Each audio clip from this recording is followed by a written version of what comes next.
Welcome, everybody, to the Monday webinar, Body Image and Eating Weekly. I'm John Taylor. I'll be hosting, and Alicia Taylor, certified mental health counselor, associate mental health counselor. Clinical, associate clinical mental health counselor. It's I'll okay. learn that one day. Alicia is our expert who's joined us today. She's a therapist at White Pine Recovery. She does great work with couples, and her specialty is body image and disordered eating. So, Alicia, what topic do you have for us today? We're talking about how diet culture affects men specifically. Great, great. So, Alicia's going to present on this. If you have questions that come up as we're going, feel free to put them in the Q&A. All this Um, stuff should be fixed from the chaos that was last time. Yeah, we have it set up better this time. So you can put any questions you have in the Q&A, even as Alicia's presenting. And when she's done with her material, we will answer questions. So take it away. Thanks. Okay, so last time I had kind of referenced that EDs are becoming more prevalent for men as well, and that they account for 1/3 of the eating disorders in our country.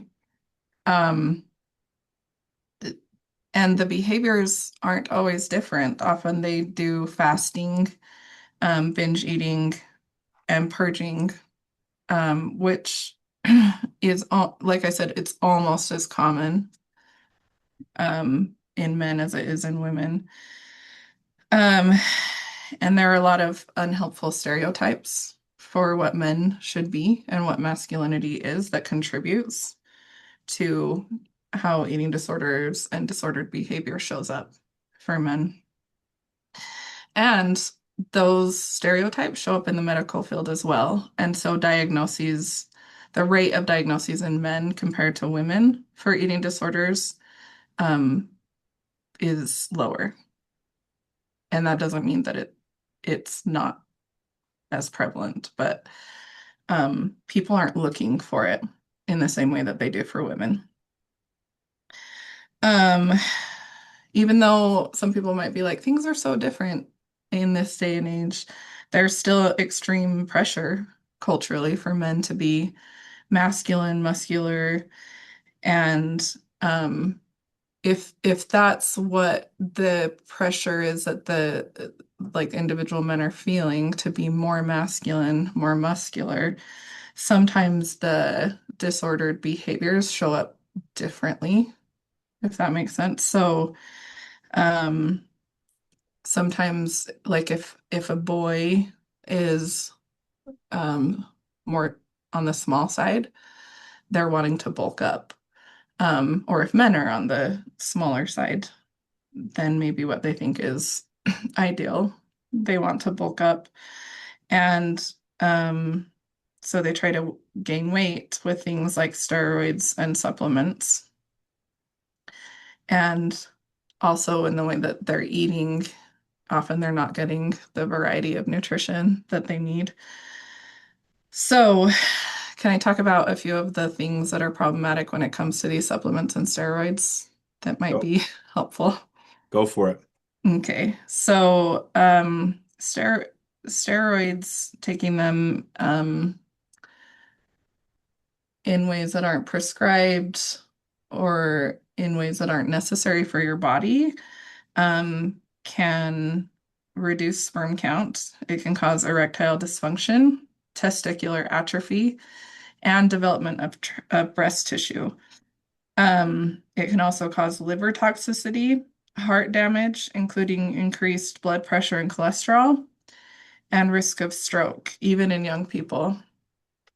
Um, so there's also a possibility of kidney strain, severe mood swings because of how it affects the hormones, and dependence. So your body gets to a point where, in order for it to feel, in order for the person to feel like they can even function, they gain dependence on these substances. Um, so that's just a few of the issues physically. and emotionally that can be caused by taking these supplements in order to bulk up or to meet a muscular ideal that has been presented to us. Any questions about that? No, it makes sense. Okay. It also isn't uncommon though for men to pursue thinness with their strength. So sports like wrestling have requirements to be in a weight class, other sports as well. But to meet those weight classes, sometimes boys and men will restrict a lot and over-exercise to meet those weight classes. Um, then there's also kind of a newer term that we're finding with this pursuit of muscle gain for men, a newer term for disordered um, eating and body image. It's called bigorexia or muscle dysmorphia. Um, so I wanted to show a video of what kind of the pressures are that men face. And I'm not exactly sure where I'm going to stop the video, but I'll just play that by ear. Um, so I'll do my sharing again and I'll try to do a good job this time. Share settings. Um, I want the, oh, it says I can't share. You can request sharing for this webinar, send request. Do I send that to you? There you go. Okay, thank you. Um, okay, so we'll go here. Um, share. And then the sound is in the more, right? Oh, It should just be two buttons, optimize for sound and optimize for video.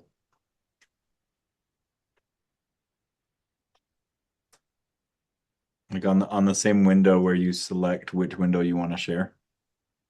that's gone now. Okay. Share settings.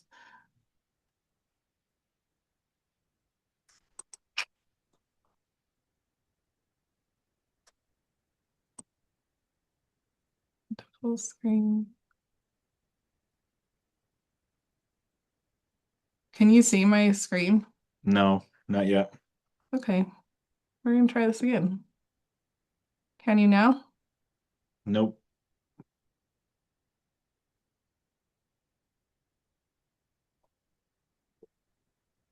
Oh, oh, I just saw it and that went away. The optimizing for sound. Why is this one so hard for me, you guys? Can you see it?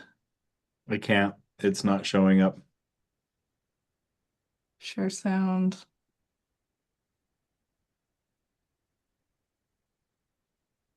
High fidelity.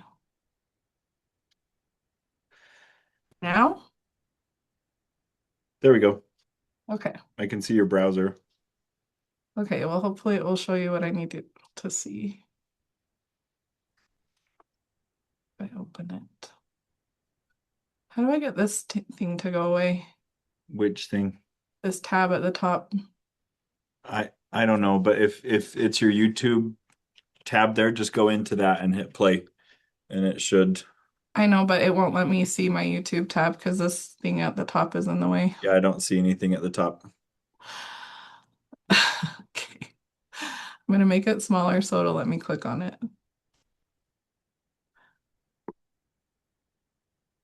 It won't let me drag it. Okay, I can move the tab. Okay, here we go.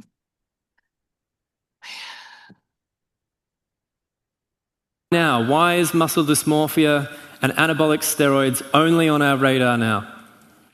Well, boys, just like girls, are influenced by the bodies they are exposed to.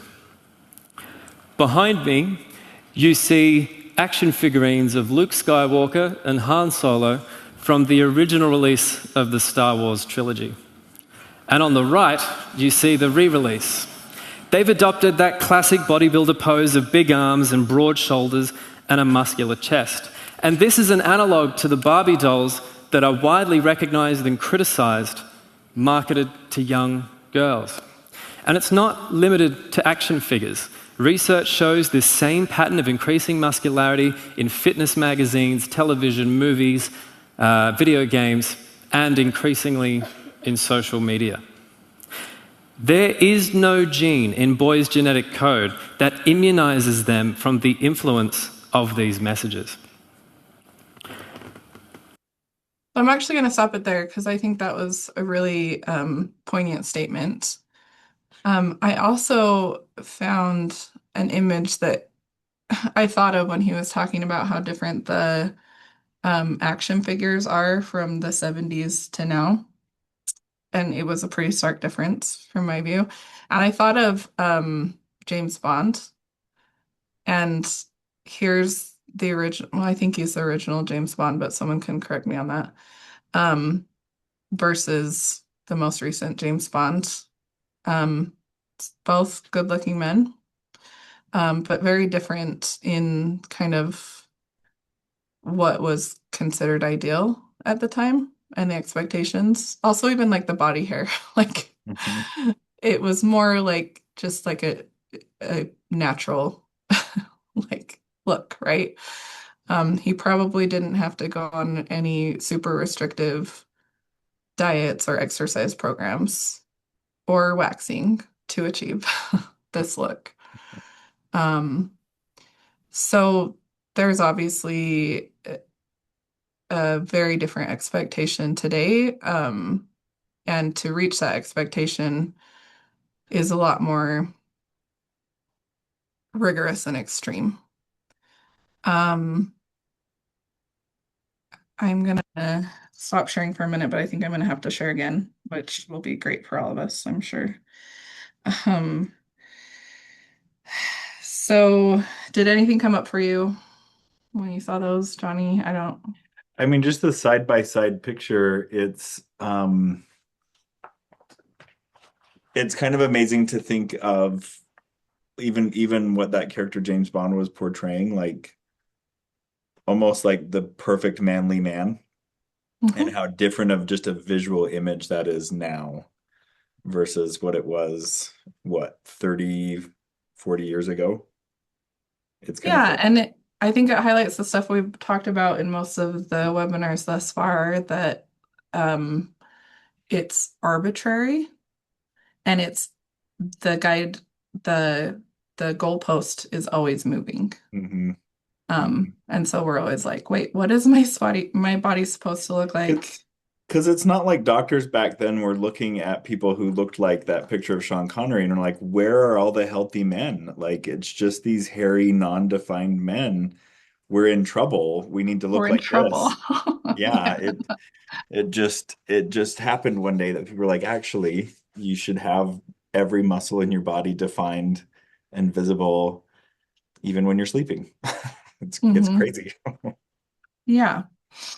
Um, And then he said, what did the speaker say at the end? That there's nothing in boys' genetic codes to make them immune to these Mhm. influences. And that's something that I want to highlight here, um, because while we have needed to do a lot of work for girls and women, I think in that process we've inadvertently forgotten about boys and men and how they're harmed by these expectations. And also, not only that, but they're expected to not feel, or they're expected to not express what they feel or the hurt that's caused, um, which kind of puts men in a unique place of disadvantage in dealing with this, I think. Um, so body dysmorphia affects women and men at equal rates. So where we said like as far as we know, again, we think that men are underdiagnosed with eating disorders. As far as we know, men represent a third, but body dysmorphia shows up in the same way for men as it does for women at the same rate. Um, so transgender individuals experiencing gender dysphoria often experience this body dysmorphia because they're also experiencing their gender dysphoria connected to how they look. And so body dysmorphia can be a real problem in the population of transgendered individuals. And that can increase the risk of disordered behaviors with exercise and diet. Queer men often experience both the pressures of thinness and muscularity, leading to unhealthy behavior. So not only do they feel like they have to be muscular, they also feel like they have to be thin. And so building muscle is tricky to do if you are like restricting your diet as well. And so it can end up putting them in an even more complicated scenario in that way. Um, but even in cisgender heterosexual men without these kind of added complications, there's still plenty of complications Mhm. for men in this way. There's still a lot of body ideals and expectations placed on them. Is there anything that you can think of that's happened in the more recent past or that's kind of been a trend that has really affected how men think about and feel about their bodies? Um, I think like I think about athletes and what athletes look like and like it's literally their full-time job to go into that, but it's presented as this like this is how you're successful. I'm how also this, what's that? well, how the standard person should adopt Yeah. the lifestyle, right? I mean, honestly, I also thought about like the rise of superhero movies and how ubiquitous that is. And you can even track like you think of like Chris Pratt, the guy that was Andy Dwyer on Parks and Rec and was just this like fluffy goofball who came back one season and he had his Marvel body and he's still supposed to play this goofy person, but I think about the rise of those kind of movies that just kind of put it in your face, like this is what a right male body looks like. And it's such a hard. We were watching a show a while ago with Zac Efron. I don't remember the name of it, but he would like go travel places. Mhm. And there's this one episode where he's in Italy and he eats pasta and he starts crying because he hasn't had carbs for years. This was like after he did Baywatch and all of that. And he started crying when he was eating carbs that his body has needed, but he starved of it, was starved of it to make his body look a certain way for these movies. And he talked a bit in that show about how hard that was and how like not healthy it had been for him to try to force his body to look a certain way. Yeah, that was pretty poignant. It was like, I don't think it was just like my body is starved of this. It's like emotionally I've been harmed because I haven't been able to be free Hmm. to enjoy and um take part in the pleasure that is food and connection with other people through food. Hmm. Um, but he is one that I was thinking about this more recent trend that's been happening over the past few years. It has to do with dads, and it's a term. Are you familiar with the term? Dad bod. Yeah, the dad bod. And I remember like they would show like the dad bod, and Zac Efron was one of them. And men would respond and be like, holy crap, is this again, is this the goalpost that I'm supposed to reach now? Like, that's the dad bod?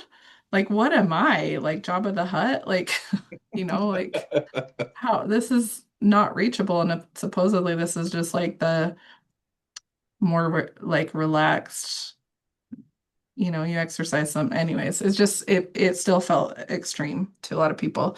So I was browsing the internet again. So I'm gonna share again. Um,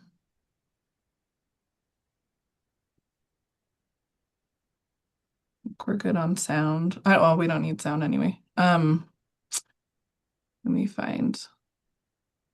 So here's this is not a great example of the quote unquote dad bod, but it does, I think, illustrate like how people are talking and what they put in the forefront for it to be idealized for men. So this is from TMZ, so really reputable source. Hot celebrity dad bods. Guess who? And also We this, we can't see your screen. Have you started sharing it? oh, I'm so sorry. Okay. It says I'm screening. I obviously did it wrong. Um, let's see. Does that work? There it is. Okay. So these are the hot celebrity dad bods. Oh, Um, but also it's saying guess who based on their body, which felt so objectifying. yeah. It's okay to think people are attractive, but like this feels like a really low place for us to be reduced to societally. If we can recognize someone by their midsection that we don't know, I feel like that's a little problematic. Um, so I'm trying to illustrate that objectification happens for men too, and men are still affected by these expectations. Um, some dads have bodies like this, and a lot don't. So the dad bod is just a body that belongs to a dad, you know, like It doesn't even have its original meaning anymore. exactly. This is not, yeah, they just kind of throw it around, right? Um, So it's just to highlight that this is all nonsense and kind of embarrassing Yeah. that this is the stuff that we engage in and are entertained by. I'm just going to be real about it.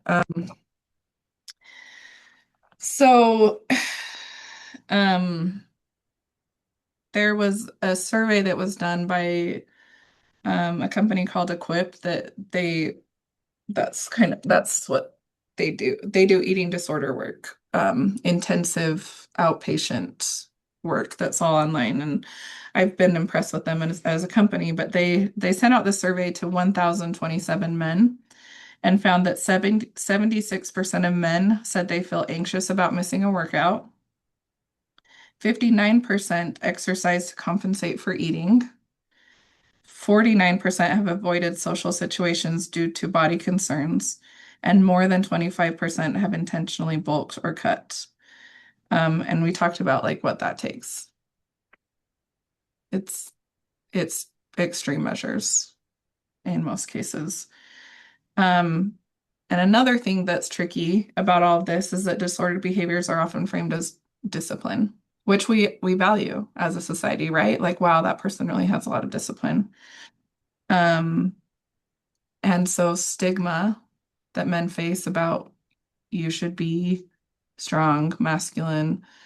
You shouldn't be affected if someone makes fun of your body. You shouldn't be affected by women catcalling other men or you know?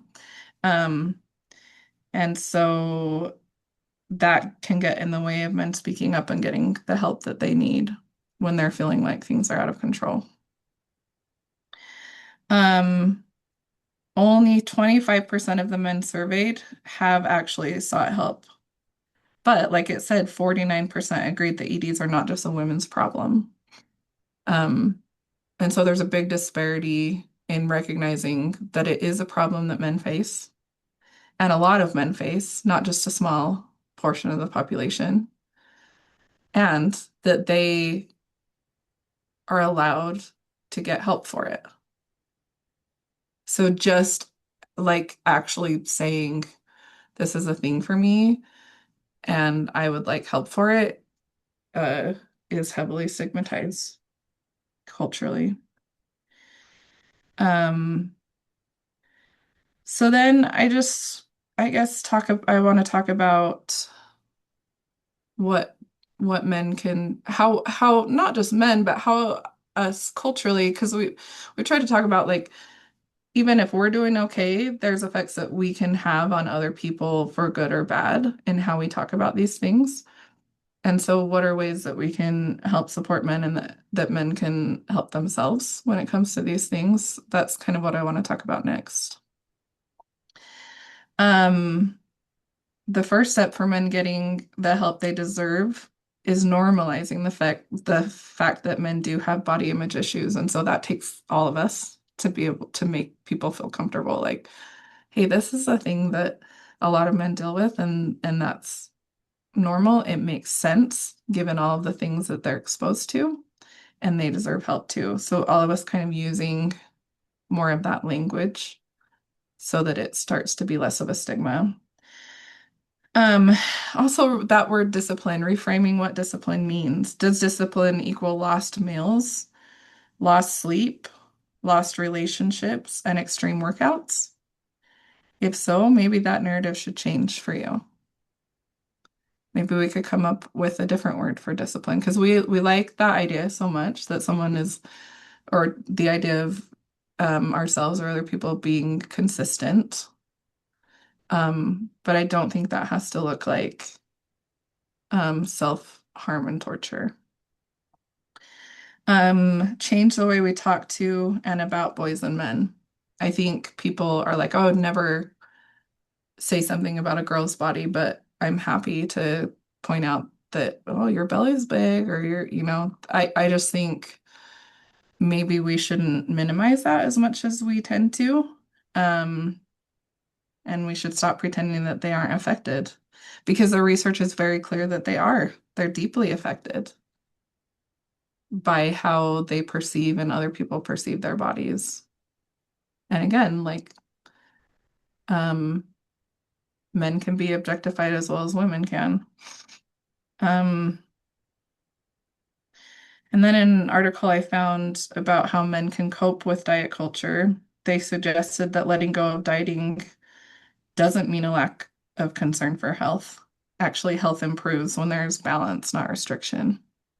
So people get really afraid if I let go of this, I'll totally lose control. And that's just not the truth because when we are seeking true holistic health, we take care of ourselves. We don't punish ourselves, but we do take care of ourselves and we do things that feel good to our body. Um, Men should find movement that is enjoyable and connecting and not just pain is gain. And all movement counts. Playing with your kids or walking with a friend. Different sports and physical hobbies all count as exercise. Um, Add nutritious things to your diet. Don't take foods away from your diet because that's the restriction mindset that ends up leading to disordered behaviors in most cases. Um, Prioritize joy. I really like that one. Skipping meals with friends and family, over focus on your body, and choosing the gym instead of quality connecting time. If it is indeed a conflict, sometimes it would be like, well, I can't miss a workout, so I have to skip this family thing. Is not prioritizing joy. Make a list of what does prioritize joy. What are the things that you actually find meaningful and connecting in your life? Um, and remember that the less stress we experience, the more optimally our body functions, because we talked about stress increases things like blood pressure, heart rate, even our blood glucose levels. So increasing our stress by constantly being worried about if we missed a workout or if we ate this food that we don't think is healthy is only going to add to more disease-like function in our bodies. So that's pretty much what I have. Great. Awesome topic. I don't think this one gets enough airtime anywhere. No. And as you were talking about the stigma that still exists, I've been thinking about how hard it's been to even get this conversation going for women. And as you were talking, I was almost like, I think, hearing larger society's voice, which is like, okay, we'll make a concession there that we can say this is bad for girls, but like we're not going to worry about men. And it's hard when it comes to bodies and how they look. and how they function, like very, very important part of the dialogue. I also liked when you were giving hints, or not hints, but like, here's some things that we can do, and can we call it something else besides discipline? Because it made me think in some of the training I've gotten working with trans individuals, um, a body that matches your feel for what it should be is a really important part of that identity. And so there may be a focus on nutrition or exercise and even a regimen around that to achieve that, which can be really important and affirming for the person. But to call that straight across the board, this is just discipline and this is just health, that is not what that is. So I liked when you were talking about differentiating between discipline, health, learning, and no, I'm really trying to get my body to do something that it doesn't want to do or need to do on its own. I thought that was good. Yeah, and that differentiation is really important because I think a lot of people are like, well, I've gained weight and that's why I'm unhappy. Hmm. And the truth is, like, life affects our bodies, and we have situations and times where stressors are bigger, and we need to put more of our time and energy on other things rather than like whatever routine we may have had in the past. Um, but usually when we break it apart, it's not your body's not the problem. Yeah. It's your loss of like attention on yourself and the things that make you happy, and the relationship connections may have also taken a back seat and things like that. And people, when you break it down, people are like, oh, I stopped doing things with my friends. Mm. I stopped making meals I enjoy. I stopped walking. I stopped enjoying the outdoors. Like, so it's never, I don't think, as simple as like, well, I gained weight and that's the main reason why I'm not feeling great about myself and where I'm at. Yeah. So Q&A is open. If you have any specific questions you want Alicia to answer, go ahead and type them into the Q&A. I had one come up that maybe we can start on, and you could say some more about this. How can you tell the difference between something that's more of a stereotype and is driven by, I don't know, I have to look a certain way, weigh a certain amount, and legitimate health concerns? Like, when should you put more of a focus on diet, exercise, that kind of stuff, because it really would be better for your health versus you're falling into that trap? Yeah, so it can never be visual. So you could never, I think doctors fall into this trap a lot. Because I have clients and I've had experiences where they see their clients or their patients and they're like, well, you need to lose weight. That's your problem, without Mhm. any sort of actual testing. So the best way to know if there's like real heart or health concerns that can be supported through physical activity, um, and certain diet adjustments would be blood work. That will tell you like where your cholesterol is at, where your like blood pressure and glucose levels and things like that. And I want to emphasize like movement is, if we're able, movement is almost always like a really wonderful thing for our bodies. Our bodies like to move, and all of the parts are benefited by it. Diet is the word in this case that just means uh like the food that we eat, not like a Yeah. specific diet, and rarely is it a prescribed like strict diet that's helpful. Oftentimes it's like increasing certain foods like fiber and things like that, and maybe reducing, not completely, but maybe having a little less of a certain type of food that might, because all of us like genetic, like blood pressure and things like that, a lot of that is very genetic. Hmm. And so you could have someone who's visually very thin that comes in and they have high blood pressure. And so anyways, the way that you tell it's um not just about aesthetics is actually blood work and other sorts of ultrasounds and things like that. It made me, and tell me if this is a good marker as well. It made me think about your ability to move and do the things that you like to do, again, versus like how it looks. And it made me think of Jack Black, one of my favorite entertainers. And if you were to just go by look, you would say like that guy can't do anything with his body, but when you watch him move around, like the energy that's behind it and the flexibility, and when you talk about like movement you enjoy, what do you think about that as a marker for health too? Can I do the things that I want to do? Can I have joyful movement, regardless of what my body may look like? Well, I think that's the best marker. First of all, I know better now. I don't look at Jack Black and think he couldn't do the things that he does. Oh, he can do anything he wants to do. Um, but I think that's the most important marker because at the end of the day, it's you and your body and you and your life. And so that's the only thing that really matters is are you able to do the things that you want to do? And do you feel good in your body? And I mean, this is a tricky topic too, because a lot of people have chronic disease, chronic pain, and there's not always a lot. There's some really good support in like mental health work that we can do, but there's some things are just like going to be a barrier for us, and we have to find joy in other ways. But if we're talking like beyond that, or maybe putting that aside, I think the most important marker is do I feel good in my body?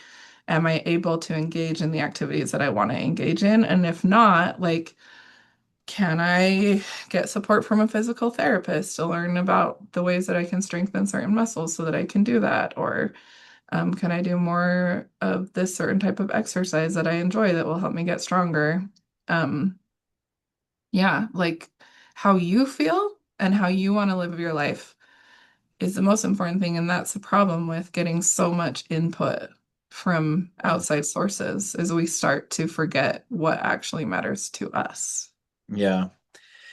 Yeah, and I think that's important when we're talking about like disordered eating or dysmorphia or anything like that. We're not talking about someone who just puts work into their body. I don't think there's anything wrong with that. I could be wrong. But I know the times where I've felt more of a struggle with it is when it's like it's all I can see. It's most of what Mhm. I think about.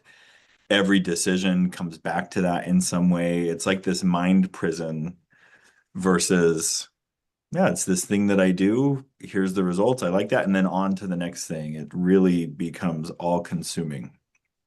Yeah, of course, there's nothing wrong with putting work into your body. I think that the problem is, again, that we've made that the ideal and Yeah. even the expectation. Yeah. And not all of us are going to be athletes. Not all of us are going to enter competitions to like show off our physique or how strong we are. And so we really shouldn't highlight that as the I guess like common um like expectation like oh just the everyday person should be living their lives Yeah. in the gym and things like that Yeah. because that's not realistic and it's not addressing each individual's desires. Yeah. Yeah. Well, excellent topic. We don't have any other questions coming in, so I think we'll end here. Okay. Thank you for joining us, everybody. Alicia, thank you for presenting.